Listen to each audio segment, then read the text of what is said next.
everyone, and happy Galentine's Day. I'm Maureen Kyle. Thanks for joining us here on Mom Squad, a show where we normally cover parenting topics, but today is a day where we celebrate female relationships in our lives. Galentine's Day was made famous by the show Parks and Rec, and it falls the day before Valentine's Day.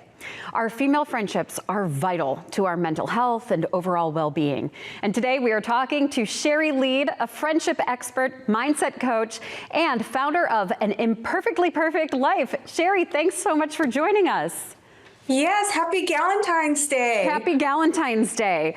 I think everyone out there would agree that when they think of the friend that just makes us whole, the friend that we can lean on, the one that kind of feels like a sister, those friendships are so vital to our day-to-day well-being. Talk to me about what you do with friendships and the research that you've done into all of this. Yeah, well, definitely, especially female friendships.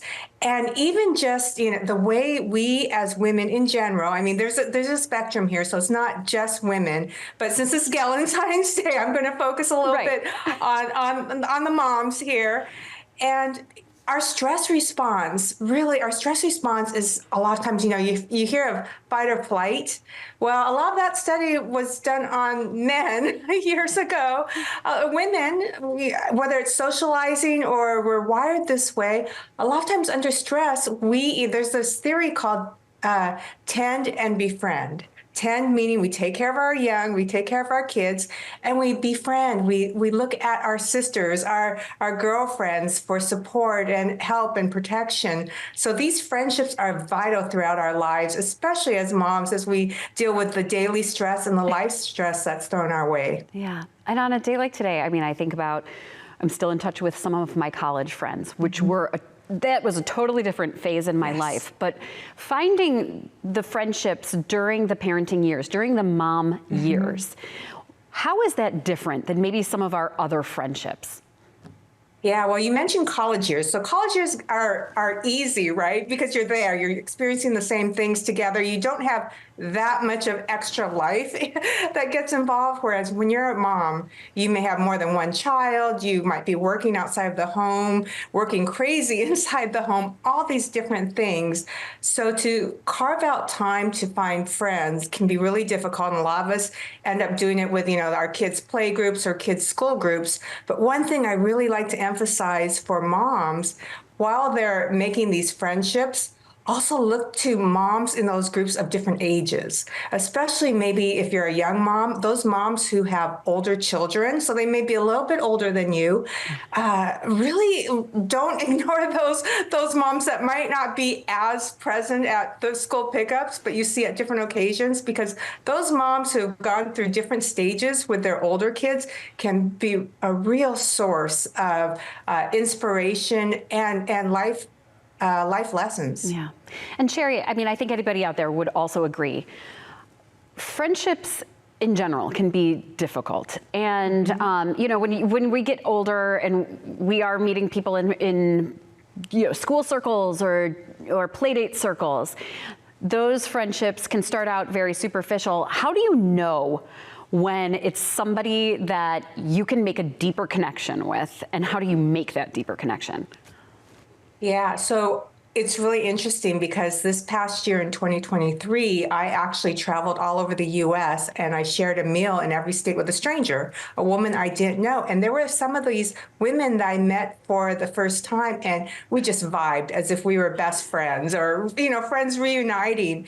I start to think, what made a difference between some of the women where we had a perfectly great conversation and those women that just felt like, my sister, my girlfriend from the start. And what it came down to really was this ability to share a piece of ourselves, to be a bit vulnerable with one another. So one, you kind of feel this with somebody, there's just this vibe, right? When you meet them, that maybe we could be friends. But to deepen that, it's to share a little piece of yourself. And it doesn't, when I say vulnerable, I don't mean throw out all your drama at first, but share something. Maybe, I went to college here. I went to school at this place. I was born here. Or if you're talking about your kids at grade school, bring it back to when you were in grade school, saying, this reminds me of, or we didn't have these electronic devices, whatever it is, but bring in something personal to the conversation. Mm-hmm. Is there a time, I mean, you mentioned that you did that on like a first dinner, but is there a time in a friendship where you can feel like, oh gosh, I can really open up to this person, especially when it comes to in parenting, going, oh my gosh, I'm losing my mind, like, or my kid I'm having trouble with this. Like, is there a pace in the friendship where you feel like, okay, I can do that? Or does it just depend on the person? Well, I think it depends on the person. And a lot of times with friendships, I tell people to trust their gut. To really trust their gut, because a lot of times our guts are smarter than our heads as far as knowing when it's okay to move a little bit more and share more of yourself, but also to know when it's time to hold back. Or, I have to say, even sometimes end friendships. And I know we're talking about Galentine's Day, we're celebrating friendships, yeah. But friendships, the beauty of friendships are that they come and go throughout our lives. I met a woman who is 93 years old and she's constantly making friends. Yeah. And I think that's part of the secret too, as women, is being able to, as we get older, constantly bring in people, make friends. And it's also okay to lose friends or to change friends, because we're all growing differently, and to allow that to happen with our friendships as well. You know what, I'm glad you brought that up, because that is part of, I know we were talking about Galentine's Day, but I think a big issue, and I think a constant conversation within all of my friend circles is when people feel bad that they've grown apart from that friend, or they feel like, well, we've been friends since, the babies were babies, now they're 10 and I don't see them anymore. Or, there starts to just have, maybe there's some tension for whatever reason. This is normal, right, Shari? Yeah, and you know what the great thing about it is, we are in these unique positions to model these, and I don't know why we call them breakups. They don't even have to be called breakups, but we're in the unique position to model friendships for our children. And this includes, we really focus on making friends. We set up those play dates and crafts, and we really put a lot of effort a lot of times into these play dates and birthday parties. But we also can model how friendships naturally grow apart, because we grow apart, and it's okay. So we can model that as well, and celebrate those friendships too. Yeah. What advice do you have? I've always wondered this. I've always been looking for the expert, so I'm going to throw this one at you. I hear this a lot, where somebody says, I'm kind of new to this school, I'm just meeting all of the moms. There seems to be a lot of mom drama that I don't want a part of. Is it okay to step away from those situations? I don't know. I feel like people get torn between, well, I feel like I should make friends with this group so I know who my kids are hanging out with, et cetera, but it's not me. Yeah, so that goes back to trusting your gut, and then checking your gut, and figuring out exactly where that angst is coming from. Is it because of a past experience? If it's because of a past experience, then check yourself and think, okay, is that true here? Maybe it's not, and maybe you're putting ideas into your head that are not true in this situation. Or is it something real that you're seeing that you do not want to get to be a part of, because you need to read the room first before you jump right in? So trust yourself. There's no necessarily one size fits all. But going into any new situation, right, you want to kind of read the room first. You would do that. You tell your kids to do that. You do that in business as well. And it just goes to show, too, how much we need to celebrate the friends that we do feel like we've known forever, or that feel like sisters right away. So how do we celebrate those throughout the year, not just Galentine's, but how do you really help foster those relationships? Well, I think, for moms especially, because moms are really busy, and it's a good time to carve out time for your friends and make that a priority. And it'll be different for everyone, but the fact that you're actually practicing carving out time, whether it's once a week, once a month, once a quarter, make that a practice. And as life gets a little easier and your kids become more independent, you could start doing that more often. So that's step one. Step two, nothing beats FaceTime, an actual face-to-face time where you're in person with somebody. And that's the carving out the time. But in addition to that, texting, phone calls, online contact, that's kind of like the stuffing, the protection around the most valuable in-person time that protects that relationship and really keeps it going and helps another person to know, hey, I'm here, especially for moms. And I have to say, especially if you have a mom in your life or a friend in your life that may have a child who is neurodivergent or has some other type of special needs, those are the moms that, man, those texts can really help them get through the day. Just, it doesn't have to be long. Just, hey, I'm thinking about you. Right. Hope today's okay. Hope you took time to breathe today. Yeah. So we're almost treating these friendships like our spouse in a way, or like it's almost like there are certain nuances from a romantic relationship of making sure, checking in with that person, and also making sure that you are doing nice things for that person throughout the week or throughout the month. And so in that vein too, how do we treat tensions when they come up, and miscommunications, because that can be difficult. It's not the same as a spouse. I have no problem yelling at my husband when he does something that makes me mad. Yeah, he can't leave so easily. He can't leave, right. It's harder for him to leave. But I'm also, part of me, when that's come up in my own life, I've been afraid to bring up something that might cause some tension with a friendship, because those are a little bit more fragile. Yeah, and that's, it'll depend on the friendship, but that's for one, as a mom, you think, okay, what do I want to model for my child? Secondly, when that comes up, a lot of times it's emotion that's happening, right? Right. And emotions are sort of like bells. So when an emotion happens, whether it's anger, sadness, whatever it is, that's an alert to tell you, okay, where is this emotion coming from? Why am I feeling that? Mm-hmm. So use that emotion, I would say, to take a step back, to really understand what you're feeling about the situation and why it's bothering you, why it's upsetting you. And that hopefully will give you a pause. And at that time, take a step back and be your own best friend and think, what would I advise myself as my most compassionate best friend? Mm. And use that advice to help you know how to proceed in that certain situation.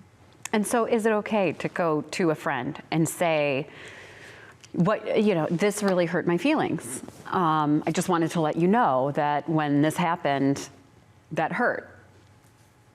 I personally think yes, and knowing your friend, you'll know how to approach that friend.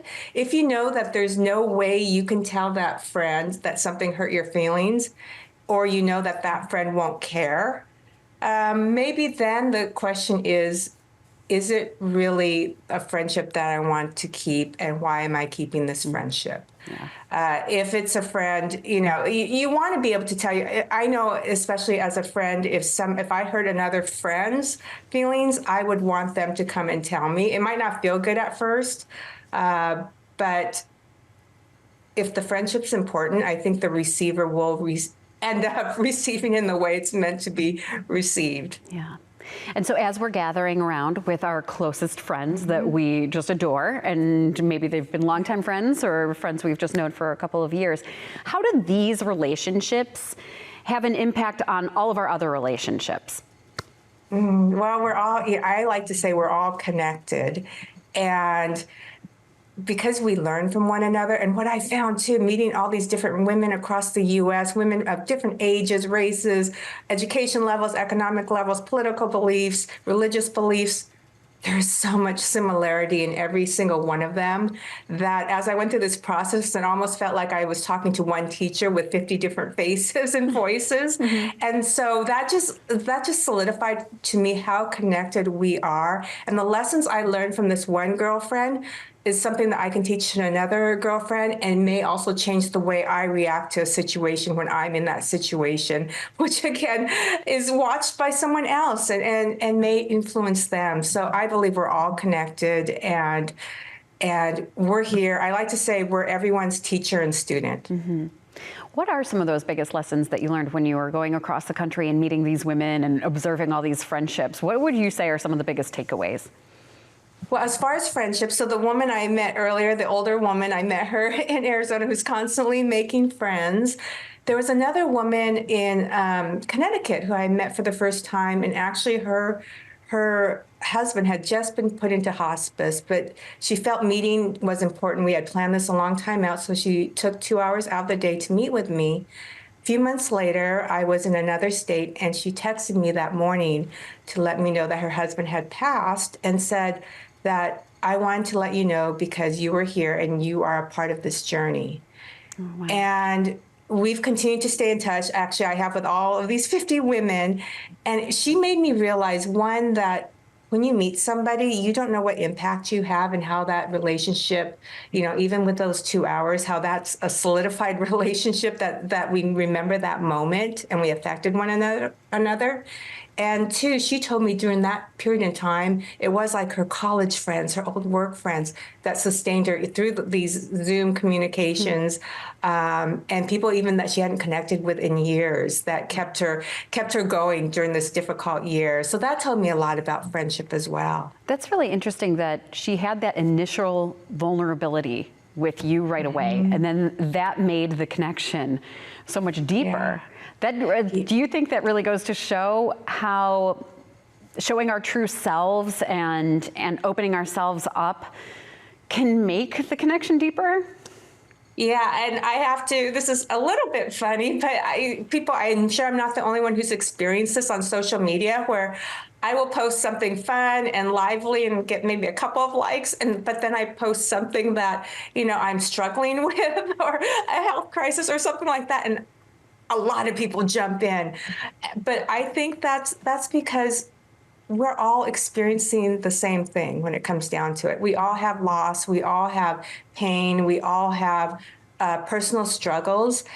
And when we share this, people respond, and again, it's not like dumping your drama out there, but being real, being unique, being able to be transparent really helps deepen a friendship, because someone says, hey, I recognize that because that deep experience is something that has also happened to me. Right.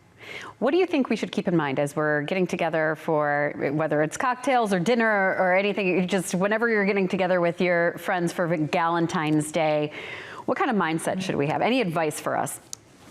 Yeah, first, as far as friendships, take off remove all the qualifications of what a friend should be. A friend should be this, a friend should be that. I need to show up this way. Take out those qualifications. Webster says friendships are basically mutual admiration for one another. So when you look at Galentine's Day and getting together with women that who, either long-term or new acquaintances, just think of this mutual appreciation to be in this space at the same time, and how much was involved, how many steps had to happen to bring you all together in that spot, and just really enjoy that moment and that energy that you're able to create together. Yeah. Shari, this has been so wonderful. Such great advice for all of us, and I love your insight and the journey that you took to meet all those women. Thank you. Thank you so much. Happy Galentine's Day.